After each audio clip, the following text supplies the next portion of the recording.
नमस्कार, मैं हूं मनीषा और आप सुन रहे हैं स्टोरी कार्ड पे एक और नई कहानी। आज मैं सुना रही हूं शिवानी जी की कहानी चन्नी।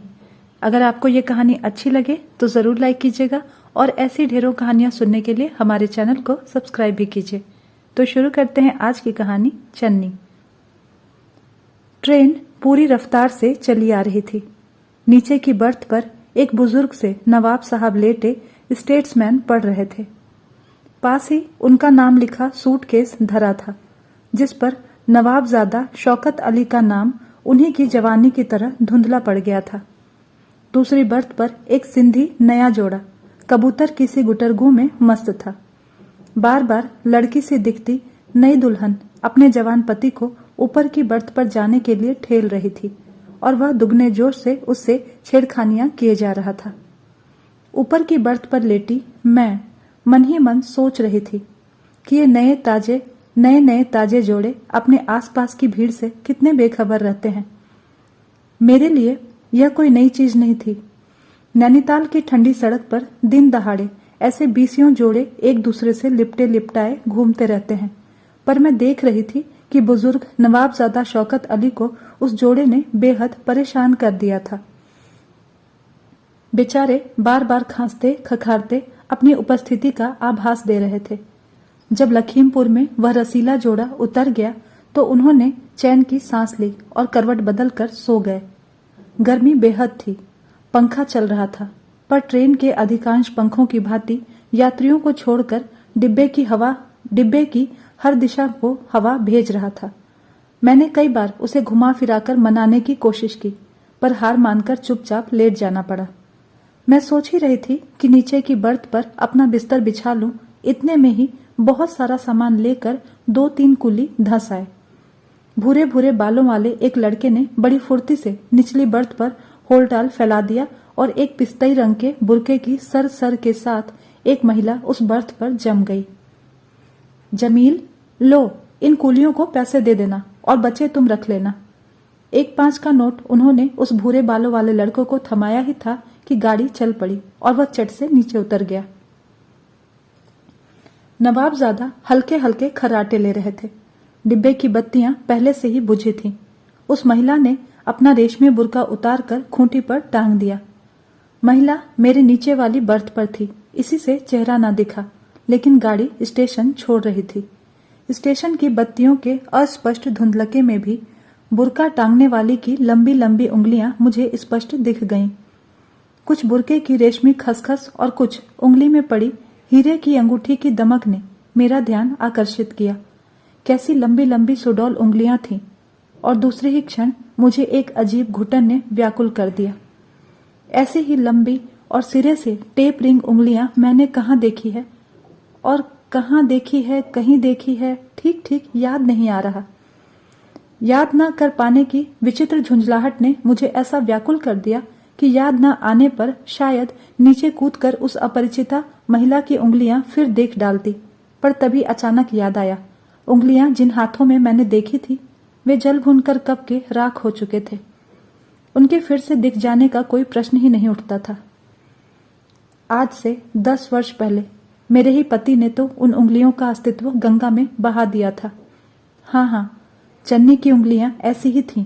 मैं उससे कहती, चन्नी, तेरी उंगलियां तो चंपे की कलियां हैं, चल हट। वह कहती, ताई तो कहती हैं ऐसी लंबी लंबी उंगलियां चुड़ैल की होती हैं। ताई की नजर में वह हमेशा चुड़ैल ही रही। चन्नी मेरे मंझले मामा की इकलौती लड़की थी। जन्मते ही उसने जननी को डसा और पिता को तो गर्भ में ही डस चुकी थी। अनाथ चन्नी को बड़े मामा जी ने ही पाला। मेरे ननिहाल में 3 अल्सेशियन भी पलते थे। अभागिनी चन्नी को भी उसी स्तर से पाला जाता था। घर भर की उतरने वह पहनती, फिर भी कुंदकली सी चटकती रहती। घर भर की बासी जूठन उदरस्त करने पर भी उसके स्वास्थ्य ने कभी हार नहीं मानी। मेरे ननिहाल की सब लड़कियां गोरी चिट्टी थी, पर चन्नी थी सांवली। उसे अपने कृष्ण वर्ण का कोई दुख नहीं था। वह जानती थी कि विधाता ने उसकी शोक आंखों और मोती सी दंत पंक्ति में लावण्य का ऐसा अपरिमित कोष भर दिया था जिसे अपने गौरवर्ण की महिमा से भी उसकी चचेरी बहनें तुच्छ सिद्ध नहीं कर सकती थीं।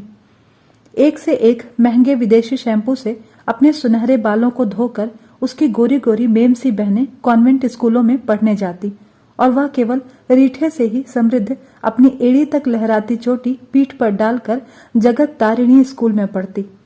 उसकी अध्यापिकाओं का कहना था कि ऐसी तेज लड़की उनके स्कूल में आज तक नहीं आई।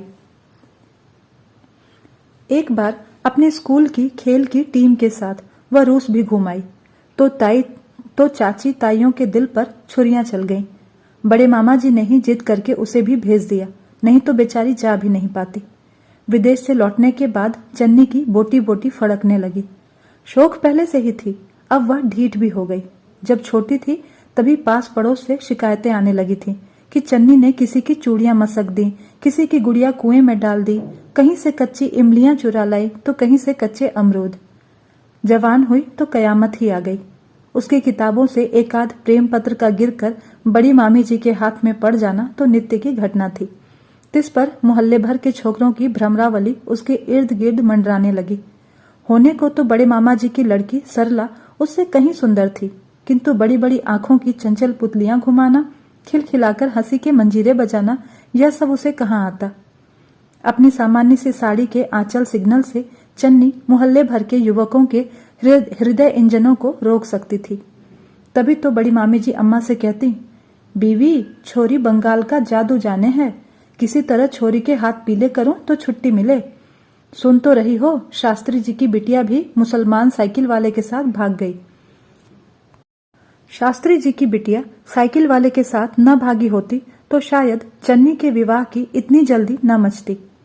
उसी दिन से मेरे दोनों मामा उसके लिए दाएं बाएं वर ढूंढने लगे, किंतु इसी बीच एक सुयोग्य पात्र ने उसे स्वयं ढूंढ लिया।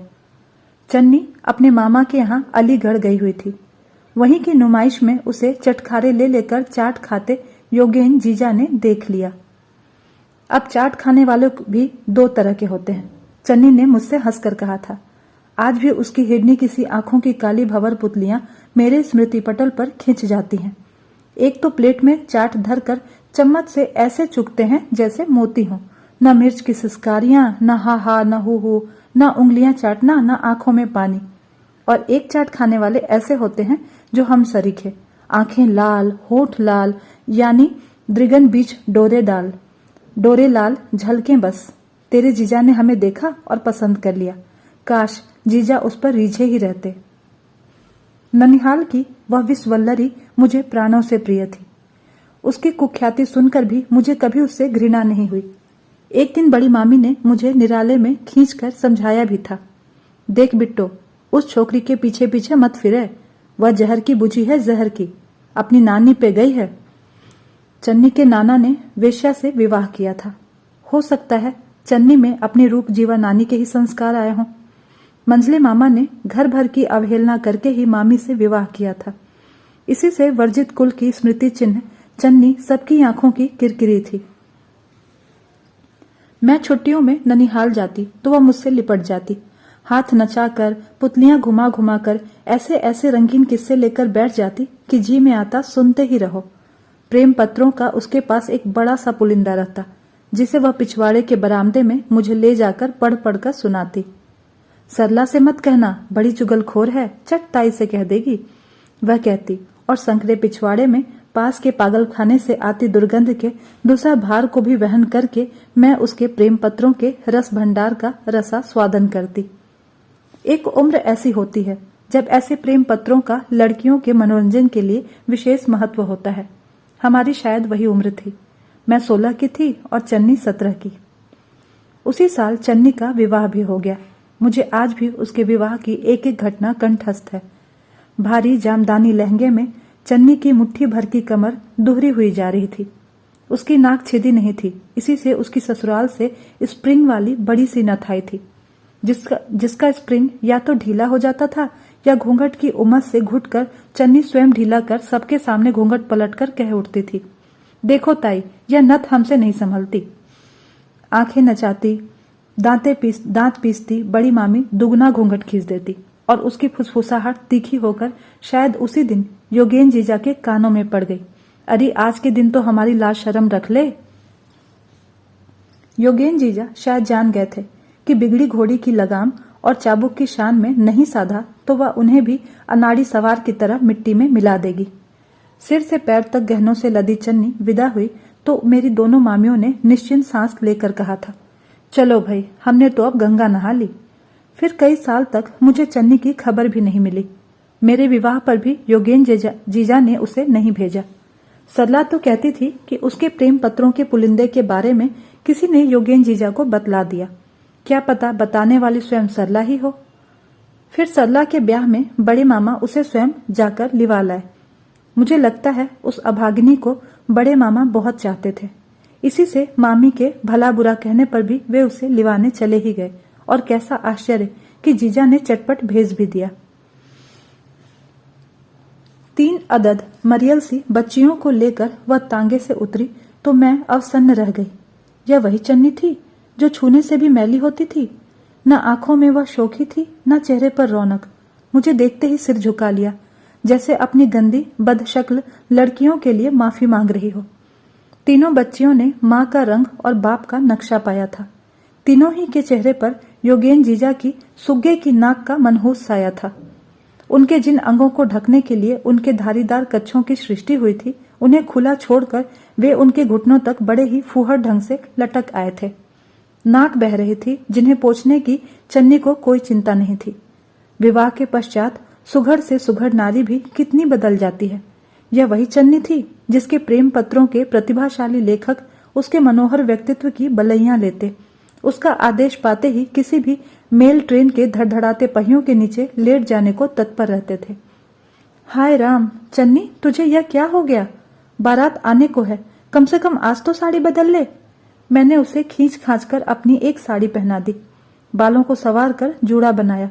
बिंदी लगाने लगी तो वह दोनों हाथों से मुंह ढककर सिसक पड़ी। अरे भाई, हमारी कमीज कहाँ डाल दी हो? हद हो तुम। योगेन जीजा की चिड़चिड़ी आवाज सुनते ही वह भीगी बिल्ली सी दुबक गई। मैं समझ गई कि हृदयहीन पति के कठोर शासन ने ही उसकी मुखश्री छीन ली है। बारात विदा होते ही जीजा जी उसे लेकर चले गए। उन्हें किसी मीटिंग में दिल्ली जाना था।